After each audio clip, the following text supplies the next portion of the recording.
Some days have nothing to offer. Some days lead to nothing but stress, anxiety, and fear. Some days you live afraid that you will be caught for your crimes. To know that you are the imposter. In other words, a fraud, liar, cheater, deceiver.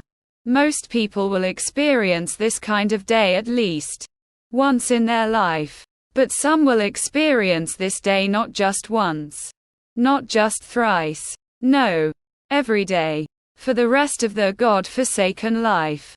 One of those people would be Jake Clark, the brother of Thomas Clark, and the man who helped the Novus Ordo Seclorum plan the insidious April 4th attacks. That ended with his brother's assassination.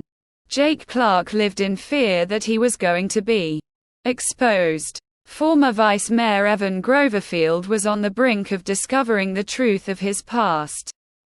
Not just that. If Thomas Clark's diary was properly translated, then Jake's involvement in the NOS would be revealed for the entire Patriots Club to see. The jokester facade that he used to deflect suspicion could only work for so long. Something needed to be done. The Patriots Council needed to be destroyed. On Saturday, May 14, after a meeting with the Patriots Council in the morning, Jake Clark made his way to the headquarters of the NOS, called the Heptychosagon. After a couple weeks of waiting, he was finally able to get an audience with the Novus Ordo Seclorum's ruling council, Mr. Dominus, and his students. At 1 p.m., Jake, wearing his bright neon vest and shorts, entered the hidden entrance of a secret tunnel. The Danker embraced him, carrying the scent of damp earth. With each step, his boots crunched against the coarse gravel underfoot, resonating in the silence. As he ventured deeper, a dim glow illuminated the passage, casting eerie shadows on the moss-covered walls. Suddenly, the tunnel opened up to reveal a breathtaking sight. An expansive chamber adorned with gleaming crystals. Jake marveled at the intricate architecture that surrounded him, its 27 walls reflecting an ethereal light, as if plucked from a fantastical realm. Jake then opened the door and entered the darkly lit room of the ruling council of the Novus Ordo Seclorum. He had only been in this secretive room a few other times, which was during the planning of his brother's murder.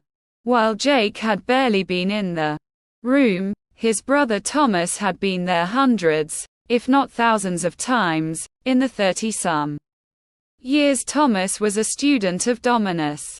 Thomas had told Jake a lot about the room, its history and what it meant for the Clark family.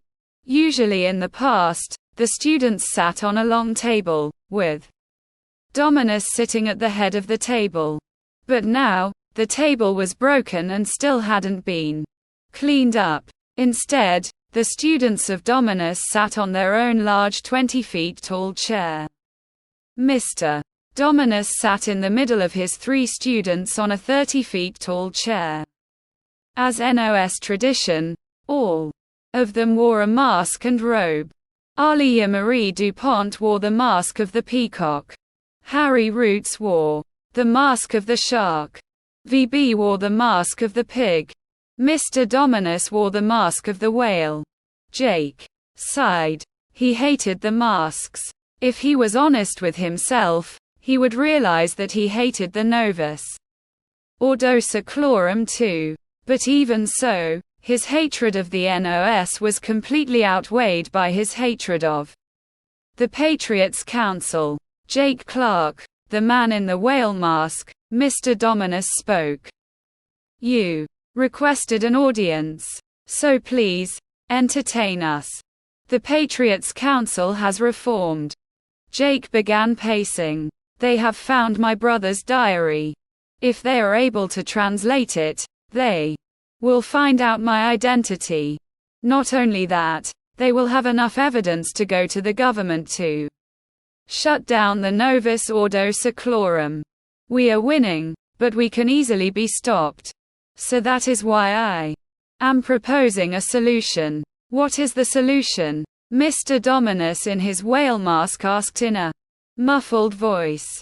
Please, Jake sighed. Can you all take off your masks? I don't think a mere subordinate is in the position to tell us what to do, said Harry Roots, the man in the shark mask. Harry, it's okay. Mr. Dominus took off his whale mask with a smile. We're all friends here. Take off your masks, students.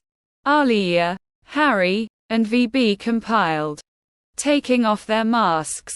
While VB looked at Jake with a positive smile, Harry and Alia scowled at him. My plan is simple, said Jake. We need to defeat the Patriots' Council, but first, we need to defeat their hope. For example, Toby Winters. My newest student, said Mr. Dominus. And a traitor, said Jake. He's working against you. I know, it's unfortunate, but there are always growing pains, said Mr. Dominus. Harry wasn't the perfect student when he started out.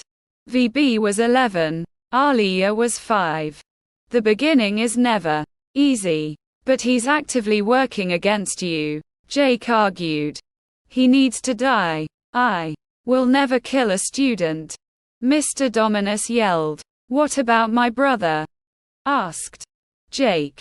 Your brother knew not to betray me, responded Dominus. He was a student for over 30 years. Toby is still new. If we can turn him, he will join us, and be a massive benefit to the Novus Ordo Seclorum. Then Toby needs to be taught a lesson, said Jake. If we can somehow use Toby to turn Gus Blue into the deadly bullet he needs to be, then we will be set. Where are you going with this? VB asked. I want us to change our strategy. Jake smiled. Instead of Gus and Toby being separated from each other, I want him to be at each other's throats. I don't want him to just dislike each other like we have them now. I want them to want to kill the other. To be enemies. There is a reason we have them separated. Alia said. Last time they were together they punched our driver and stole a limousine. They are too dangerous when they are together. Exactly, said a man in a thick German accent. From the back of the room, Jake looked around and saw a man with brown hair and gray eyes. He recognized him as Heinrich Schneider, the assistant to Mr. Walter, and the Novus Ordo Seclorum's architect of weaponry. Mr. Schneider, what are you doing here?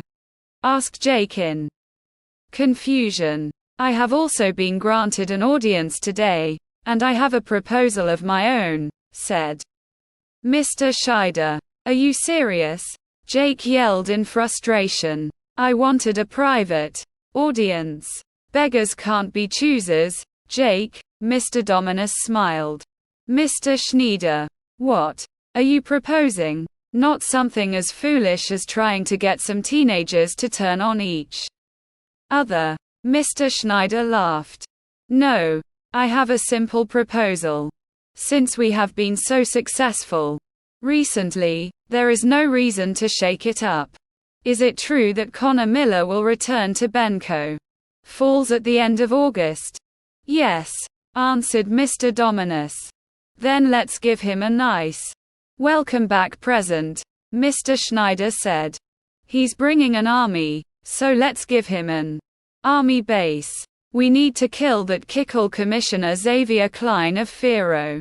Then, I will ascend as Commissioner and transform Fero into the perfect military base.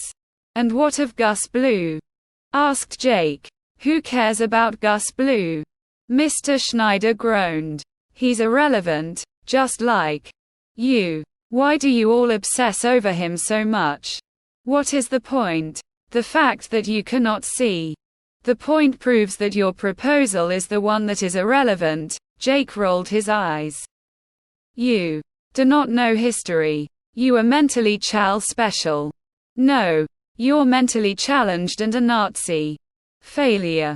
If you knew anything about the Novus Ordo Seclorum, you would know why it is the key to everything. You would also know why I betrayed my brother. Yet you don't because you know nothing. Mr. Schneider scoffed. How dare you, you Jewy. There is a reason you are not a student.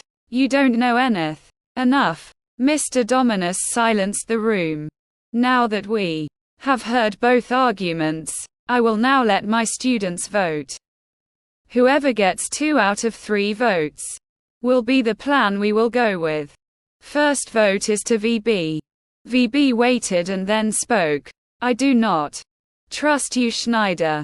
You're not loyal. You're not knowledgeable. You have not a clue.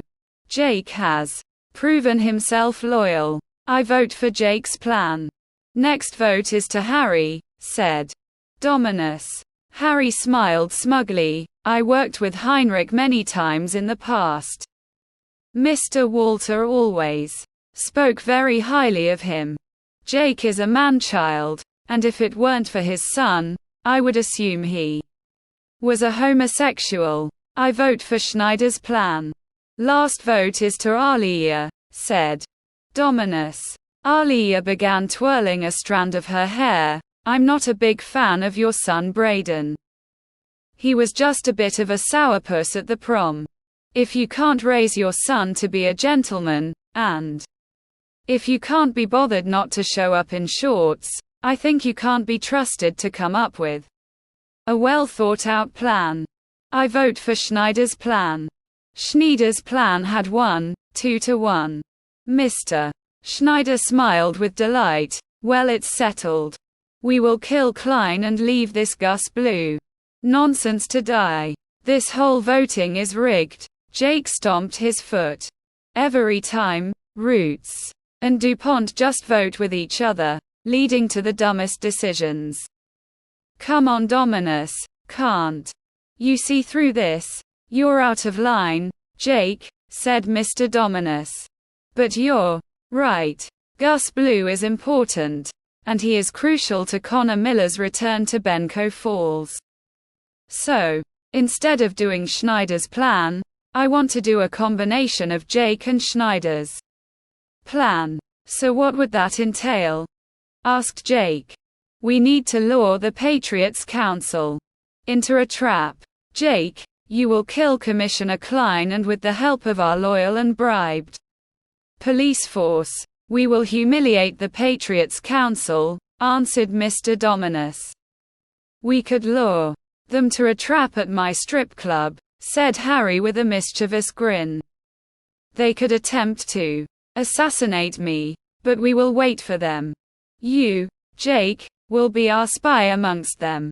After you kill Klein, hold that ugly-ass Lady Eleanor Malco as your hostage. Mr. Dominus continued. From there, make sure Toby ends in police custody. Mr. Winters is a skilled martial artist, so he will easily overpower the police. Next is where Gus Blue comes in. Where? Asked Mr. Schneider. VB, would you like to answer this one? Asked Mr. Dominus. VB smiled. When it comes to Gus Blue, you must be extremely careful. One thing I've learned the most from Dominus is to keep my secrets close. But don't worry, Jake, your dream will come true. Gus will try to kill Toby, but not through foolish strategy. For a long time now, my fellow students have tried to corrupt Gus and Toby. Unfortunately, Harry and Alia's plans have lacked ingenuity. What do you mean? Asked Harry. You're telling me the BBO assassinations were not genius, and Shannon Porter's death did not perfectly show how they were capable of succumbing to primal violence? Asked Alia. With all due respect, I don't think coercion and trickery constitute corruption. VB stood up in his chair. If you want to corrupt them, they need to believe that they are free. I have a plan. And with the resources of everyone in this room, we will enact it.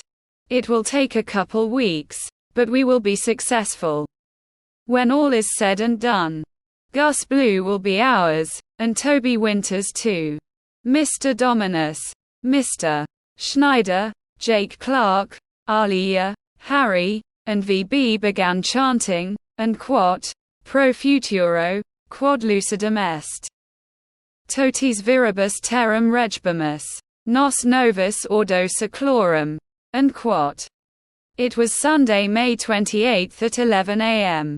Gus decided not to go to bed, despite being extremely tired from a night of hanging out with the old 8th grade table. Finally, Gus was at peace.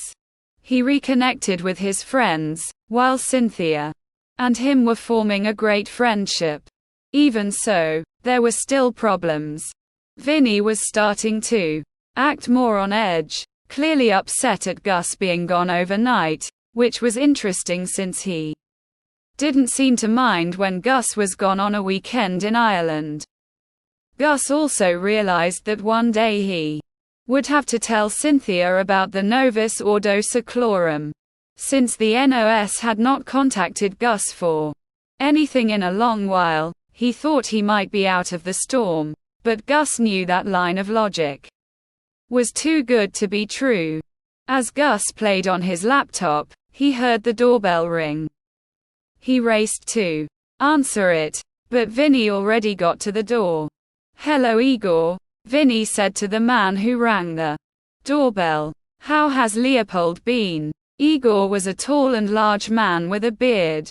He held a stockboard with Leopold in it. Gus learned from Vinny that Igor was a friend from work that had previously owned pigs. That is why Vinny got him to take care of Leopold for the day. "He's been great, Vinny," the man said in a thick Russian accent. "So Vinny, let's go to the pub. Let's have some fun." "Well," Vinny said, "I have to look after these kids." "It's okay, Vinny," Cynthia interjected. "We're 15. We can take care of ourselves. Have some fun." Vinny smiled. "I guess you're right, Cynthia. Don't do anything stupid, guys. I'll be back in a few hours." With that, Vinny and Igor went out the door and began their drive to the pub. Cynthia reunited with her pig Leopold. Both of them played around with joy. Gus smiled. If Cynthia was happy, he was happy. Suddenly, Gus received a text on his phone. It was Chad Timberton. "Gus, come to Freedom Miller High School now. You need to come. Alone. This is serious." "What does this mean?" asked Cynthia. "I think he needs my help," said Gus. "I'll come with you," Cynthia offered. "No," Gus said. "Chad told me to come alone." "Gus," Cynthia pleaded. "No. I'm sorry," Gus said with sorrowful eyes. "I don't want you to get hurt." Gus gathered his stuff and began to sprint to Freedom Miller High School, which was about 3 miles from Vinny's apartment. Chad needed his help, but he didn't know what Chad needed. As he sprinted to the school, he ran by a familiar-looking man who tried to get his attention. Gus was too focused to ignore the mission. He needed to help Chad. Little did Gus know that the man he ran by was Cynthia's uncle Abe White. Cynthia bit her fingernails in anticipation. She began to regret not forcing Gus not to let her come along to help Chad. She worried whatever it was, they would not be okay. But if she, Gus, and Chad survived the disastrous feast at her uncle's farm, then they could certainly survive whatever was going on. Now, perhaps, she was just worrying over nothing. After a few minutes, Cynthia heard the doorbell ring. She did not dare to open the door. "I know you're in there, Vinnie Blue, said the man. Give me back my niece. It did not take long for Cynthia to recognize the voice. It was her Uncle Abe. She was relieved to hear that he was alive. She raced to the door and opened it. What Cynthia saw was a tired and exhausted team. Abe's goatee was gone, along with his hat. He cried tears of joy when he met his niece's eyes. Cynthia, Uncle Abe cried. I'm so glad you're okay. When Leopold saw Abe, he squealed and jumped on Abe and Cynthia, who were now both united in a passionate embrace. For just a few seconds, they forgot all their troubles and succumbed to transcendent joy. But this was short-lived. Abe regained his composure and looked Cynthia straight in the eyes. Why have you been living with this man? Asked Uncle Abe. I told you not to. I had no choice, Cynthia replied. Where else was I going to live? I can't go back to my Nazi mom and dad. Besides, Vinnie and Gus are good people. Gus, maybe, said Uncle Abe. But I don't trust Vinnie Blue. He set fire to my barn. He was just trying to help us, said Cynthia. You'll learn in time that there are certain people you cannot trust. Cynthia, I love you, but how can I even trust you? Vinnie hasn't lied to me. Yet you did. You never told me you were an anarchist. Anarchism is about freedom, Cynthia replied. Uncle Abe. That's why they've been after me. That's why Mr. Schneider has been chasing me for weeks. That's why he killed my horseboxer. I've gone through living hell because of the totalitarian New World Order. What New World Order? Uncle Abe did not blink. The Novus Ordo Seclorum. Before Uncle Abe could explain further, he and Cynthia heard the sound of footsteps coming from outside the apartment, which caused Leopold to squeal. When Abe looked through the door's peephole, what he saw was an overdressed man with a gray beard and rosy pink cheeks. The man knocked on the door. Who the hell is this guy? Asked Uncle Abe. Is he a friend of Vinnie? No, answered Cynthia. I have never seen that man once in my life. The man kept vigorously knocking. Cynthia's heart raced. Uncle Abe finally spoke. Please, go away. We're busy, Rig. Before Abe could finish his sentence, the man kicked down the door and pointed his Luger at both Abe and Cynthia. So this is where Jesus lives, said the man in a thick Scottish accent. What? Cynthia asked in confusion. This is Vinnie Blue's apartment. I wasn't talking to you, little girlie, the man barked. I was just making a jakey you did not understand. Excuse me, who are you? Abe asked. Did I ask you to blether? Asked the man with annoyance. Call me Fife. Yeah, so, Fife. Get the hell out of here. Uncle Abe demanded. I don't think so. Fife stepped forward and started reading off the writing on his hand. I've been tasked by the NOS to capture Abe White for practicing anarchism as well as crimes against Fero and the legacy of Otto Walter. Oh, so you're a bounty hunter? Abe sneered. I've dealt with over 20 of your kind for the last 2 weeks. You've made a mistake to take this job. Fife smiled. I disagree. Do I want to take orders from a bunch of Nazis? No. Do I like to take jobs from people with French last names? No. Will I do it for a large enough price? Yes. It's called providing for me and my daughter's future.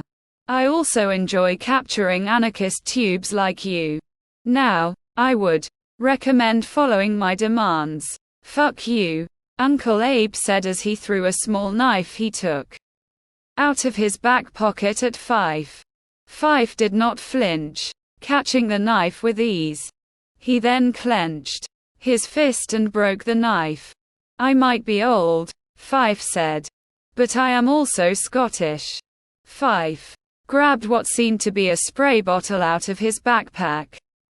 But this bottle did not spray water, but instead chloroform. Fife pulled the bottle's trigger and released the substance on the terrified Abe and Cynthia. Within seconds, both of them passed out, falling into a deep sleep, along with their pig Leopold. After the deed had been done, Fife pulled out his phone and called Mr. Schneider. Mr. MacDonald, are Abe and Cynthia White in your custody? Asked Mr. Schneider. Yes. They've fallen into a deep rest, answered Fife. Good. Mr. Schneider said with great pleasure. Your payment will be on his way. Bring Abe and Cynthia to my compound in Fero. Dominus's students and I have something special planned for them. But for you, we have one more job. Another one?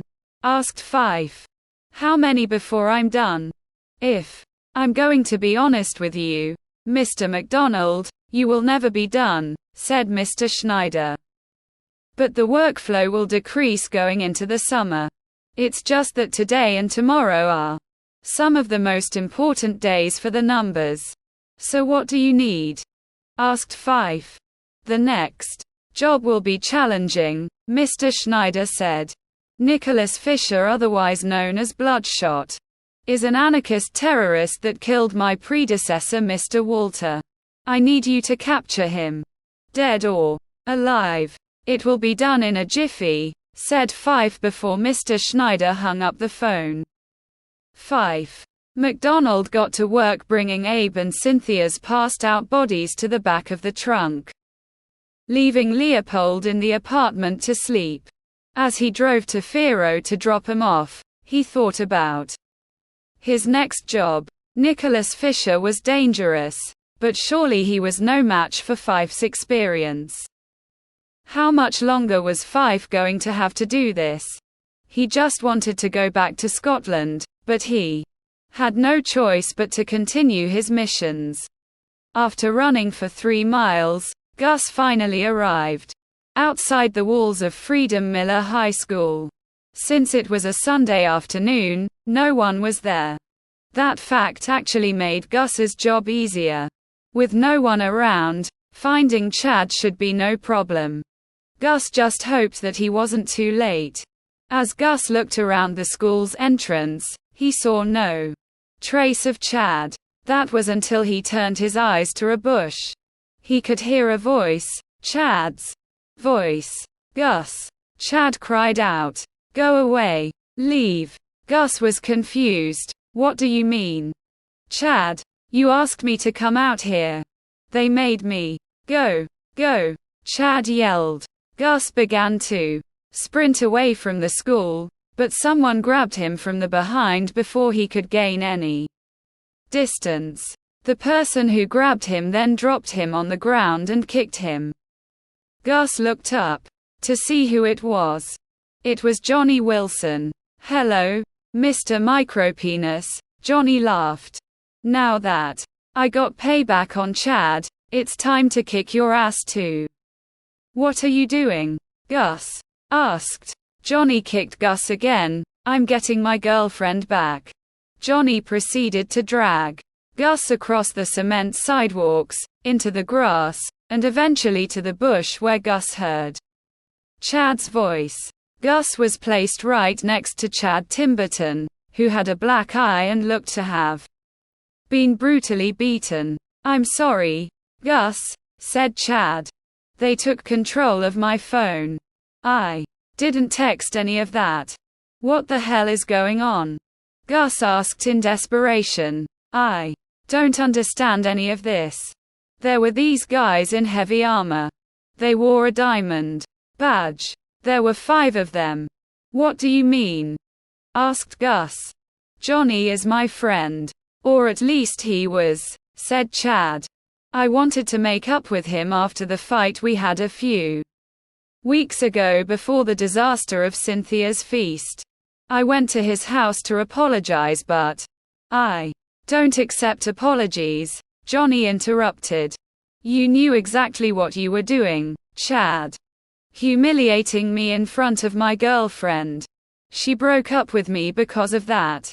She went to prom with Mayor Clark's stoner nephew. You humiliated me. You're not a friend.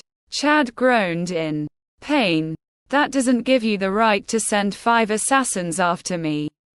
Are you insane? Johnny kicked Chad. I can do whatever the hell I want. It's time for you to learn that, Timberton. I wish that guy who shot you in gym class could humble you, but I'll gladly do it since that seems to not have worked. What do I have to do with this? Asked Gus. Mr. Micropenis, you are everything wrong with this school, Johnny said. You were jealous of my friend Tony. I think you and your Italian twerp of a friend started that fight. So, for me, I just wanted justice. Seriously, the dance was like a month ago. Get over it, said Gus bravely. Johnny kicked Gus again. If you want to know the real reason, Mr. Micropenis. It's because it's my job. A job that will get me back everything I lost. Almost immediately, 5 soldiers in heavy armor and advanced machinery used their automations to tear the bush Johnny, Chad, and Gus were behind, out of the ground. Their helmets were pitch black, blocking their faces from sight. All of them wore a diamond badge, with one standing in front of the rest. I've got Gus Blue. It was as easy as apple pie, said Johnny. Good boy, Johnny, said the soldier in the front. So this means we're a thing again? Asked Johnny. This is pretty impressive, right? I did exactly what you asked. The soldier in front took off their helmet. It was Alia Marie DuPont. Oh come on, really? Gus shouted. Shut up, will you? Alia said to Gus before turning her head to Johnny. Yes, I am impressed. I'll give you another chance. Take me out to some nice restaurant. Not some farmer's feast. Johnny jumped up with delight and kissed Alia. I won't let you down. Novus Ordo. Seclorum for life. Suck it, Mr. Micropenis. Suck it, Timberton. I'm a legend. First day on the job and I'm already the man. Now get out of here, Johnny, Alia hissed. You're embarrassing me. Johnny blushed and compiled, leaving Alia and the soldiers alone with Gus and Chad. What is this about? Asked Chad. What does this have to do with me anymore? Can you just let us go? What is the point of this? Alia chuckled. It has nothing to do with you, Chad. Johnny just insisted on torturing you as part of the plan to lure Gus, but now that you know about these soldiers, and heard the name of our organization, you know too much. Chad sighed. What is up with you, Gus? Everywhere you go, insanity follows. You got kidnapped in gym class. We went to Cynthia's feast and the result was a crazy Nazi chasing us with a bazooka. What the heck is this? Don't worry, Chad, Alia smirked. You're big and strong. You'll make a great employee for my father's diamond mine in Madagascar, and you'll be the oldest worker there by over 6 years. So what does Dominus need now? Gus asked, getting straight to the point. Another trip to Ireland? Do you want me to invest in the stock market? More? You want to coerce me to kill more people? Whatever it is, I don't care anymore. I clearly have no control over my life. Don't worry, Gus, purred Alia. What our plan is to give you ultimate control, true happiness. But first, Alia signaled one of the soldiers behind her to knock out Gus and Chad. They followed through and both of the boys' visions went black. Gus and Chad woke up sitting on their own individual hospital recliner. Gus and Chad awoke with groggy confusion, their eyes fluttering open to a sterile laboratory environment. Disoriented and drenched in sweat, they found themselves slumped on a worn hospital recliner, its faded fabric sticking uncomfortably to their clammy skin. The room hummed with the faint whirring of machines, and the acrid scent of disinfectant lingered in the air. Puzzled, they exchanged bewildered glances, their memories hazy and fragmented. Gus and Chad eventually regained their composure. Gus looked around and realized he recognized the place. It was Toby Winter's lab, underneath Freedom Miller High School. It was the same lab where Mr. Dominus had sent him to do electrolysis on the water that was key to everything. Behind Gus and Chad stood one of the soldiers with the diamond badge that had brought them there. Gus waved to get the soldier's attention. "Why did you bring us here?" asked Gus. "I cannot reveal private NOS orders," stated the soldier. "But you know, don't you?" Gus tested the soldier. "Trust me, Mr. Blue," said the soldier. "Everything is going to end up perfectly well for you." "I would beg to differ," said Gus. "How do you people get yourself involved in this?" "You should be happy," said the soldier. "I've been training to be a soldier in Clifton since I was an infant.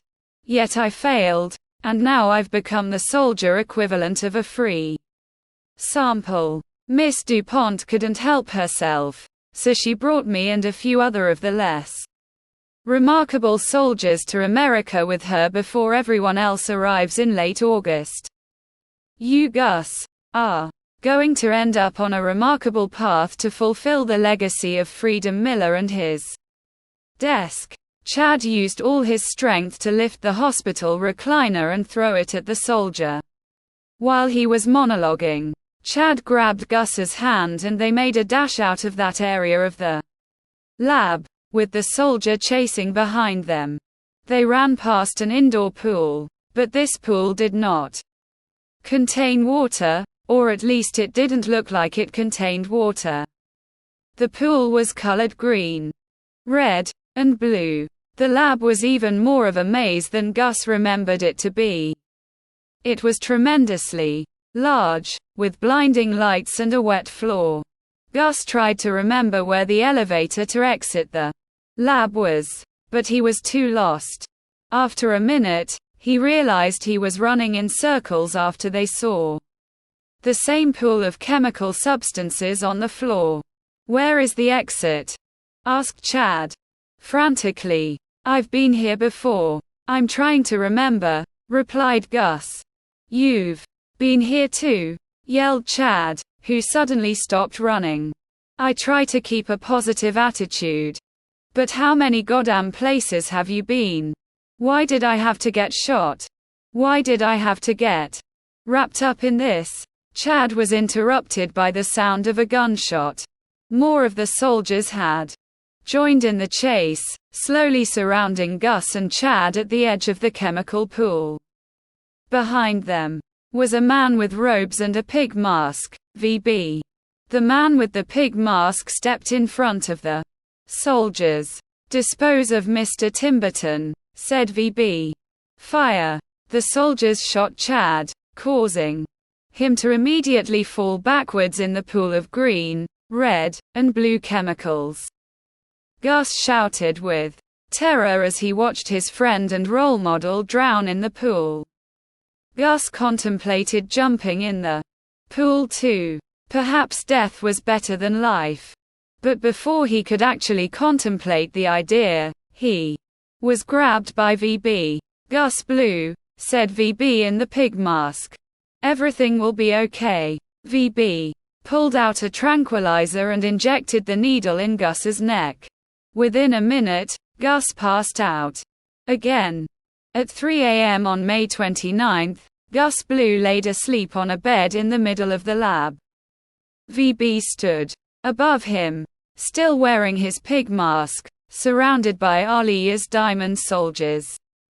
"Don't worry, Gus," VB said gently. "You are about to be free from the burdens of the past." Mr. Dominus entered the lab and walked over to VB. He patted his student on his shoulder and smiled. "Where are the others?" asked Mr. Dominus. They certainly would not want to be late to such an important event. Dr. Authorschnapp should arrive with Alia at any moment to perform the cleansing. Mr. Schneider will not be able to show up as he is working full-time to quell the unrest in Fero after Commissioner Klein's death. Harry told me that he and Jake were still recovering from their injuries at the strip club fight, said VB. They'll be here soon. They can't afford to miss it. On cue, Harry Roots and Jake Clark entered the lab. Both of them looked bruised and disheveled. Harry's usually clean and stylistic appearance was disheveled and messy. Jake was even different from his normal self. For once, he wasn't wearing shorts. Behind Harry and Jake, Alia entered the lab. Beside her walked a tall, stern-looking man with a bushy mustache. He was Dr. Authorschnapp. "Dr. Authorschnapp, so good to see you again," greeted Mr. Dominus warmly. "Thank you for stepping by to help us." "It is my pleasure. Drive," Authorschnapp said in a German accent. "I am always happy to help." That was a lie. Dr. Authorschnapp hated his job. He hated what he had to work for. He was from a German family that moved to Fero. Mr. Walter found him and turned him into his personal scientist, in which he found great success.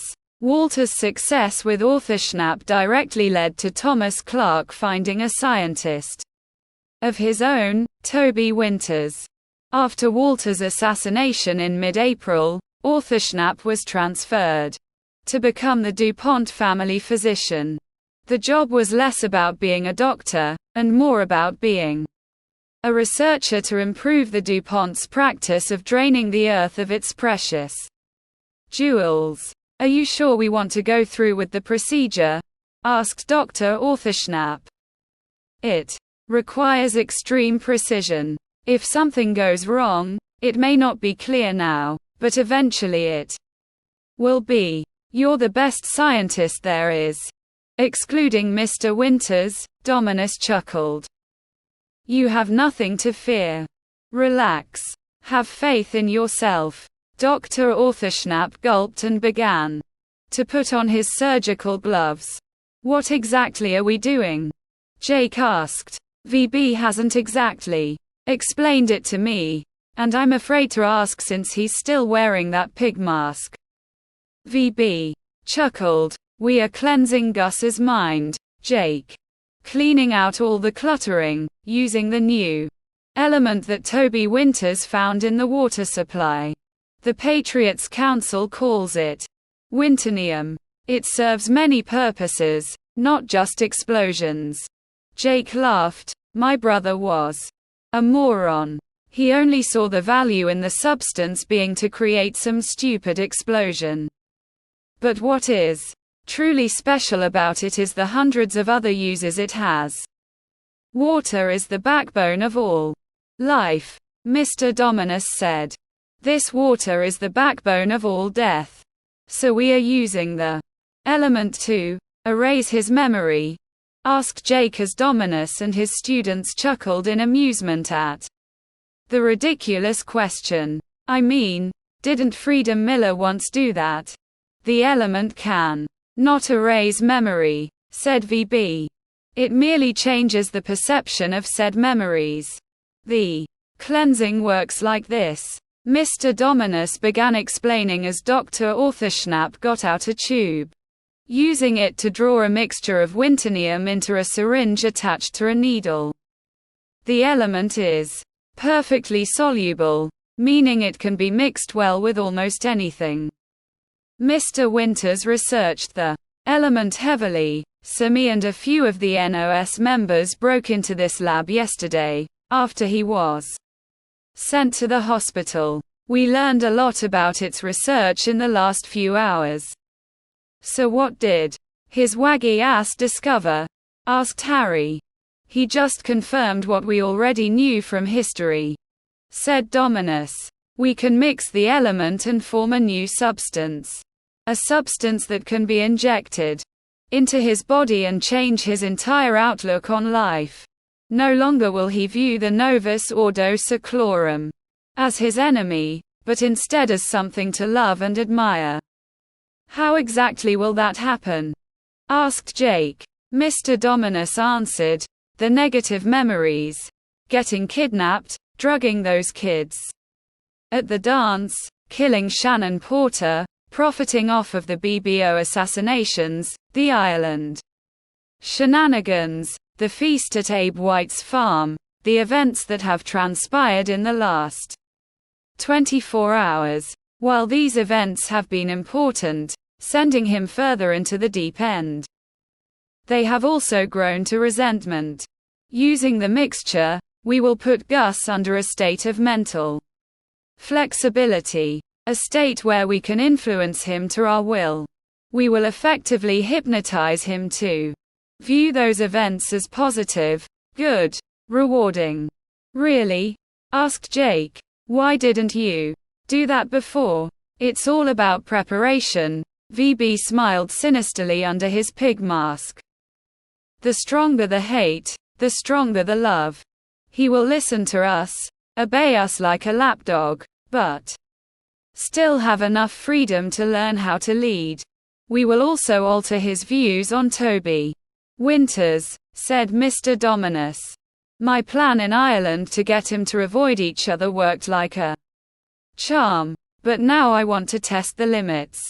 True hatred is what Gus will feel towards Mr. Winters. I have another idea, said Harry. Make him look up to me so much that he would devote his life to my awe-inspiring masculine imperative. Can you also make him so infatuated with me that he would do anything to win my love? Request Alia. Mr. Dominus chuckled. Harry, Alia, as much as I like you both, if you want to win Gus's favor then you both need to work for it. I'm not just going to be handing out lollipops. What we're doing is changing his path, changing his mind. There is no greater hell than losing your true thoughts, said Dr. Ortherschnapp. Hell is a place you need to go to at least once in your life, said Mr. Dominus. Let's begin the cleansing. VB will do the honors.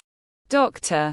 Ortherschnapp injected the needle in the sleeping Gus's arm as VB pulled out a pocket watch with the symbol of an eye on it. The communist leader sat Gus up in the bed and pulled the pocket watch in front of his eyes. Gus Blue woke up. He felt a surge of injury in himself. He felt his grip of reality quickly decreasing as VB held the stopwatch in front of him, staring him down in his pig mask. Whatever the doctor had injected in him was making him completely powerless over his body. He wanted to scream but he couldn't. He was frozen. Listen to me, Gus, said VB. Listen to every word I am saying. Follow the stopwatch swaying in front of you. Follow it like nothing else matters. Relax. Listen to me. Nod your head if you understand. Gus nodded as his eyes followed the stopwatch. He was completely under VB's control. Good, Gus, VB smiled. From now on, you will see the Novus Ordo Seclorum as the most noble organization ever. All the hardships you have faced are now ones of joy and pleasure.